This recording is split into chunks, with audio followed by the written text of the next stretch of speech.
Shalom Aleichem, and we learn a Sikha Miketz Aleph, a beautiful Sikha that really goes to most probably one of the most fundamental questions you could ask in the whole story of Yosef HaTzadik and his incarceration and then being in Mitzrayim.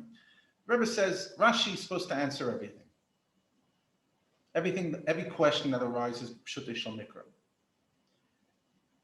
And many other Mefarshim ask a question, but Rashi doesn't say anything. Why does Yosef, who loves his father and knows how much his father loves him, why doesn't he inform his father, I'm alive? Now, in Parshas Vayeshev, where he's a slave, he doesn't really have a chance to get to Yaakov, so that's not such a strong question. But now in Parshas Miketz that he's a melech, Mishnah Melech, he's a second to the king, and he could do whatever he wants. So why would he leave his father bitzar in pain? And why doesn't he send a message? I mean, there's always caravans going up and down. Send a message and make him happy. Now you could answer this by exploring what Rashi said in last week's Parsha Vayeshev. That why did Yaakov mourn his son for 22 years? Why was the punishment 22 years? Shalakim Yaakov kibud avayim. Because Yaakov was in Haran by Lavan for 22 years. 20 years and then 2 years in the travel back, which he delayed. He was punished for 22 years that he doesn't see his son. But that doesn't explain Yosef's logic. First of all, how does Yosef know that Yaakov is supposed to get a punishment for 22 years? Second of all, he could tell him, I'm alive, but not tell him where he is. Just like Yitzchak, who knew that Yaakov is alive, he didn't know where he is. And also, it doesn't, not only how did Yosef know, it doesn't justify Yosef. Even if Yaakov has that decree from Shemayim, that doesn't give Yosef permission. Just like you can't say that because Yosef's dreams had to be materialized, the Shvatim had an obligation to sell him into slavery. No, that doesn't justify what they've done. So the Rebbe says maybe we could explore this by going into a different Rashi in Parshas Vayeshev. Basically, what the Rebbe is going to prove in the Sikha is that Rashi does answer this question.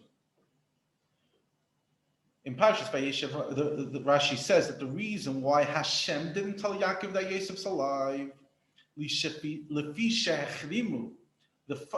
made a cherem, the Killu, and they cursed as Kol Mishi Yigala, whoever will reveal the fact that Yosef's alive. And they partnered with Hashem. They brought Hashem into this partnership. Yitzchak knew that he's alive, so therefore Yitzchak wasn't grieving. Omar, but he said, how will I reveal this to my son Yaakov? And Hashem does not want me to reveal for him.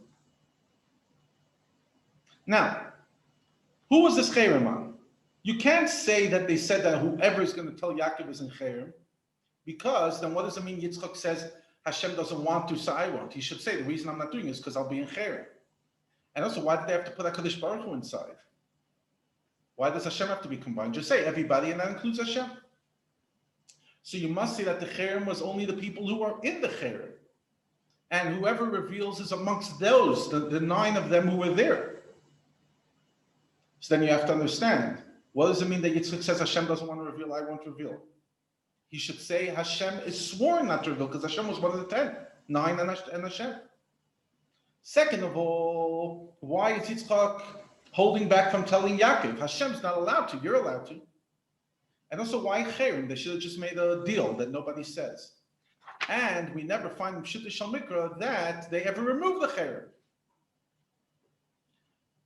Other Mefarshim come and say that Rashi can be understood based on the Tanchuma, which is the source of Rashi.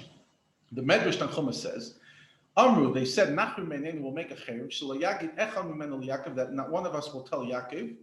Amru Lem Yehuda turns to him and says, the Reuven Nene Kam, Reuven's not here. Ve'ein Achedim Eskayim Alav Asar, and the cherem will only be valid if there's 10. What shall we do? They combine HaKadosh Baruch Hu. Binyamin was away, Reuven was away, there's Yosef's in the pit, it's 9. So what do they explain? They say that they combined Hashem to make a cherem on themselves. Hashem was number 10 to make a cherem on those 9. And Hashem didn't reveal because he didn't want to be cheap. He didn't want to be making in their cherem. And therefore it says HaKadosh Baruch Hu Eino Roitze Legalos Lo versus that Hashem is not allowed to because he was allowed to. He was just part of the cherem on them. Says that, but that doesn't work in Rashi. First of all, how do you know that they did it when Reuven wasn't there? Maybe they did when Reuven was back. Chances are they did, because otherwise Reuven is not an idiot. He was the one that told them to put in the pit, and now he's gone. So they obviously had to get Reuven in there, otherwise he would tell Yaakov. And also, in Pshuti Shemaka, how do you know that a cherem needs 10? So we're back to square one. What was the validity of this cherem? Who did it fall upon?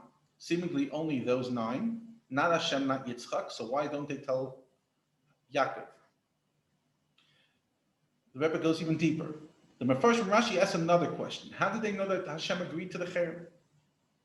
You can't just force somebody to cherem, even a human being. How did they force Hashem in? And they offer a few reasons. Number one, because they knew that the bris ben Absarim has to happen, and the Yaakov Ubanav Yerdul Mitzrayim, they have to go down to Mitzrayim. That's from their aim.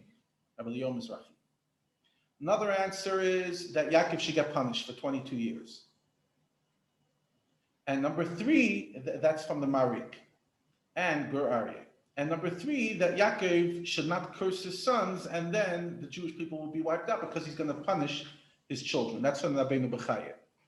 Now, first of all, each of these answers have a problem. The Rebbe says, first of all, regarding the first thing, it's not their job to bring Yaakov Ban of Mitzrayim. And how do they know that that's the way that's going to come down? And other issues that the Rebbe brings in other 25. Also, how did they know that Yaakov was, regarding the second question, that they're going to get punished, that Yaakov was supposed to get punished, how did they even know about it? And regarding the third, that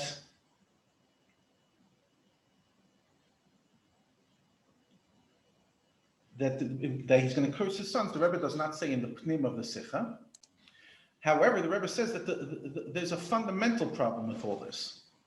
Rashi says Yitzchak knew he was alive.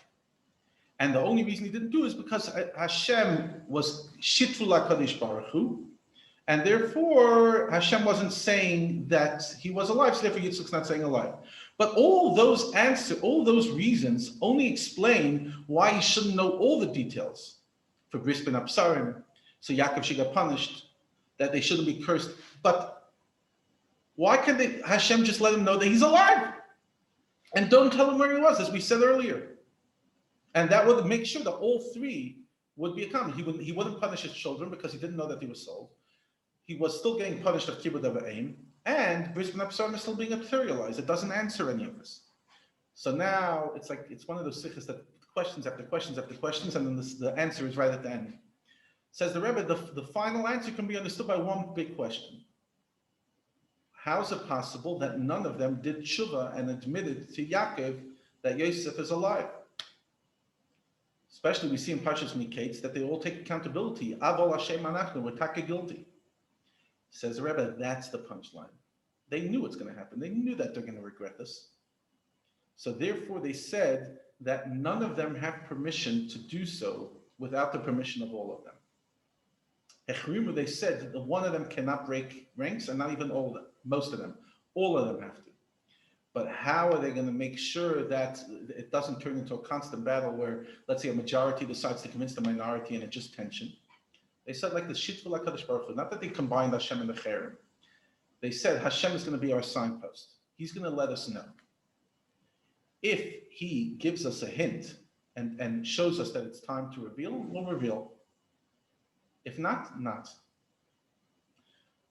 So Hashem, even though Hashem wasn't prohibited to say it based on the cherem, he decided to agree with them.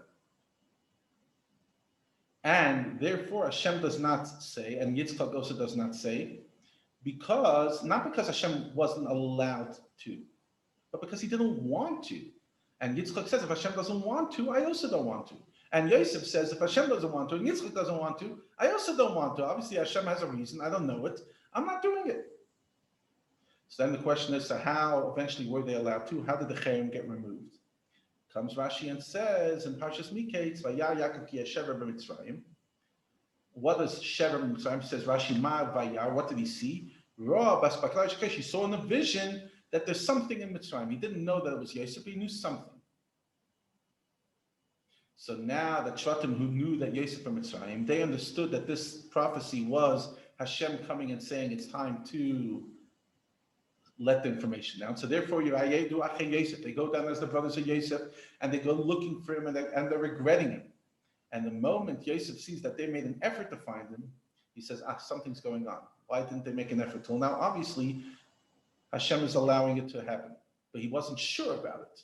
And also, he didn't want to hurt them by saying information too prematurely.